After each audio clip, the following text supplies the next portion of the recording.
Welcome to episode 6 of the Cozy Mystery Quartet. I'm Susan McCormick, and together with Michael Erdahl, Wendy Kendall, and Linda Hope Lee, today we discuss the role of a supporting character almost always found in a cozy, the qualified professional who helps the protagonist. Because the main character of a cozy is usually an amateur sleuth, she is often aided by someone with access to information she otherwise could not obtain, some inside knowledge or know-how necessary to solve the crime. This supporting character can come in a variety of flavors: an actual policeman or policewoman, a medical examiner, a newspaper man or woman, etc.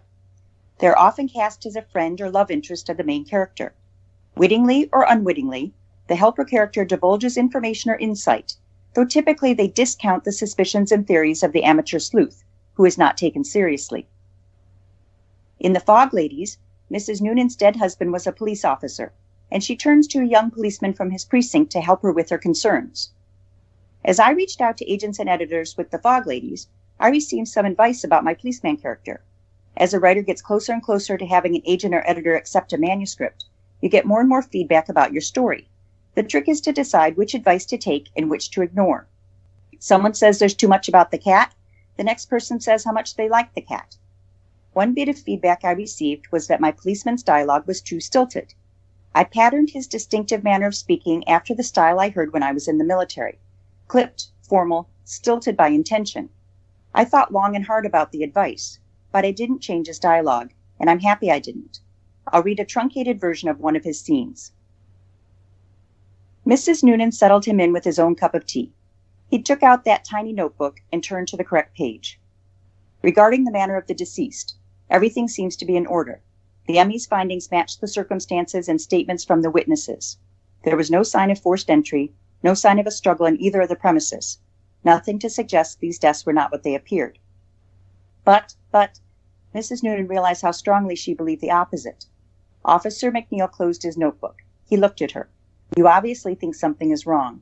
You must have given some consideration as to who could have committed this crime, if these deaths were indeed murder. She didn't flinch. She realized she'd given this quite a bit of thought. She nodded and was grateful to see that he pulled out his notebook again, that he took her seriously. There are several people. They all had dealings with these women, unpleasant dealings. Go on. There's Big Owen. Big Owen? Yes, I don't know his last name, but he knew Muriel Bridge, and he hated her. I see, said Officer McNeil. Description of this Owen character? Late teens. Teens? Big Owen is a teenager? Late teens, I said, maybe early 20s, but he's big. So I gathered. Wendy, law enforcement plays a big role in your story. Tell us about that. Thanks, Susan. Yes, Jason Holmes and his canine podner, Hobbs, help on the case of the Mayor Brenda Durling's murder. And Jason is a love interest for Catherine Watson, too. She's immediately attracted to Jason, but then put off by his abrupt manner and his commanding on-the-job persona. Like other characters, Jason grows during the circumstances of this mystery. Jason is a veteran from the Afghanistan War, where he worked in the U.S. Army with a dog to detect explosives. He loved teaming with his dog. When he returned to the States, he became a canine officer, partnered with Hobbs, a German shepherd. For Cat Out of the Bag, I researched with police for a small town similar to Catherine's Bayside. I interviewed everyone from new recruits to the police chief. Then, most exciting of all, I went on an all-night ride-along with an officer and his dog. I learned so much. We went on calls, a couple of stakeouts, an apprehension, and a search for evidence. It really helped me with creating characters and with planting clues. Did you know that it's actually easy for a dog to track a scent in a drizzling rain? The dog is tracking a suspect's shed skin cells. On a wet surface or in a puddle, these float to the surface nicely. The Pacific Northwest is a place that has an advantage with that. The toughest tracking condition is wind. That scatters the cells. And since dogs are bombarded with interesting scents, cats, squirrels, a steak sizzling nearby, Part of their training is to ignore all these other tempting scents while they're on the job. The commands are given in German, not English. One reason is to minimize possible confusion or hesitation in the dog if suspects or bystanders shout commands during a pursuit. Jason commanded, "Fuss, Hobbs." The dog stood up and heeled to Jason as he walked forward. Was that an odd dog name or another command? Catherine was deciding what she wanted to do next when Jason stopped at the light switch, waiting for her. She walked outside as Jason turned out the light and moved through the door with the dog. They were back out on the lawn now, and it seemed that the storm had moved through. "His name is Hobbs." Jason firmly closed the shed door behind them. "Hobbs. Hello, Officer Hobbs. Is that dog language you speak to him?" "Hobbs is trained in German, ma'am." At this mention of his name, the dog gave all of his attention to Jason. "You really are a German shepherd, Hobbs." Catherine laughed as the dog momentarily glanced toward her and then immediately back to his partner. They all started walking across the lawn toward the museum, but Catherine began to cut over toward the alley. "My grandparents live in that cottage across the alley. I need to check that they're okay." "We'll go together then," Jason answered.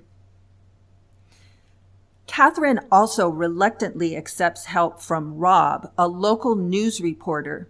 She has a long-standing grudge against Rob from school days, but he wants to team up with her and has interesting information.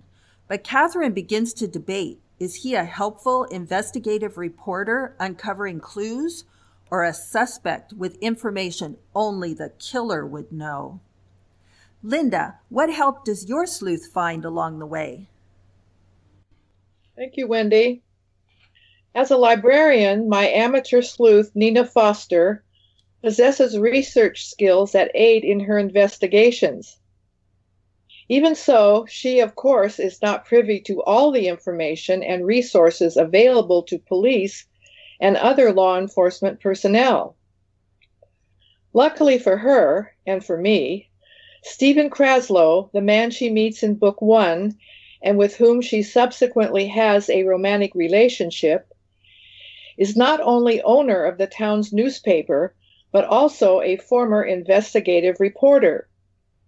He has contacts in various parts of the country he can call upon to provide information for Nina's investigations. An example is found in Book 2, Secrets to Die For. In this story, Nina wants to know exactly when a suspect arrived in Richmond.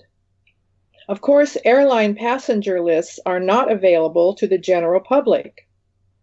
However, Stephen just happens to know an airline employee who owes him a favor, and soon Nina has a copy of a flight's passenger list that provides the information she needs. Having Stephen as an advocate does not mean Nina has no involvement at all with the police or other law enforcement agencies. Sometimes the interaction is not voluntary, as is the case in Book 1, Murder Between the Pages.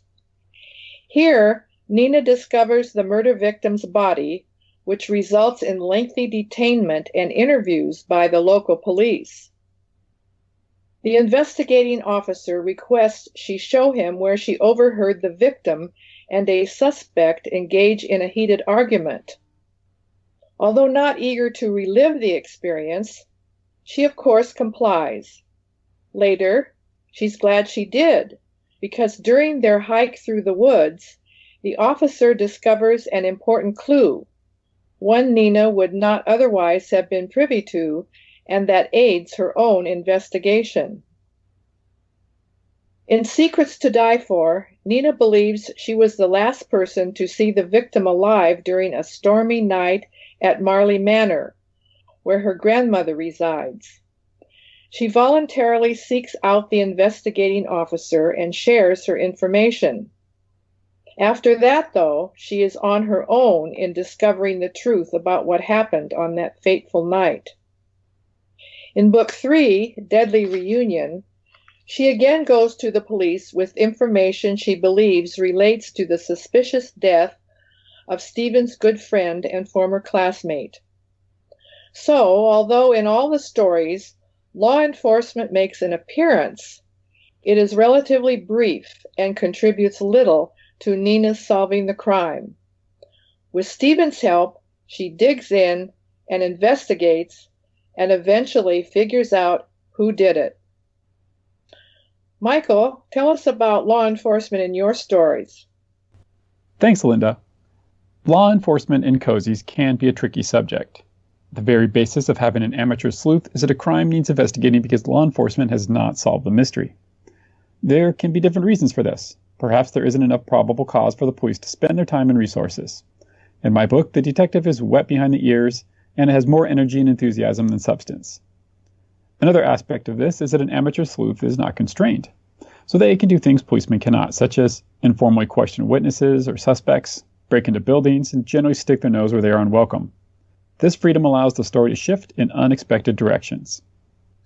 However, access to police information can be invaluable in moving the story forward, one of the key components of writing. It can deliver clues, red herrings, and leads for the main character to investigate. In Winter Takes All, Crystal gains access to the police through her coworker, Connor. Connor's cousin Holly is a member of the Seattle Police Department. Under the guise of introducing his new girlfriend to Holly, Connor arranges a sit-down dinner and Crystal gets a chance to question Holly. Holly, a true professional, won't talk about an open case. That is, until the policewoman helps herself to too much wine over the course of the lasagna dinner. Then she begins gossiping about the case and drops into the conversation that the medical examiner had determined that the victim's death was not an accident, but a murder. This propels Crystal into investigating and starts her off into the role of amateur sleuth. Furthermore, when Crystal finally procures evidence that will help solve the murder, she has a policewoman that is willing to give her the time of day. This helps close the case as her information is handled under the proper authorities. Thank you for tuning in. Next up, we're going to cover pantsers versus plotters. When you first put pen to paper, do you fly by the seat of your pants, or do you plot an outline to guide the story? We discuss the pros and cons of both, and how we each tackle this all-important subject for new authors. Please take the time to like our podcast and subscribe to our YouTube channel for updates on our releases. On behalf of Wendy Kendall, Susan McCormick, Linda Hope Lee, and myself, M.L. Erdahl, we thank you for tuning in to the Cozy Mystery Quartet.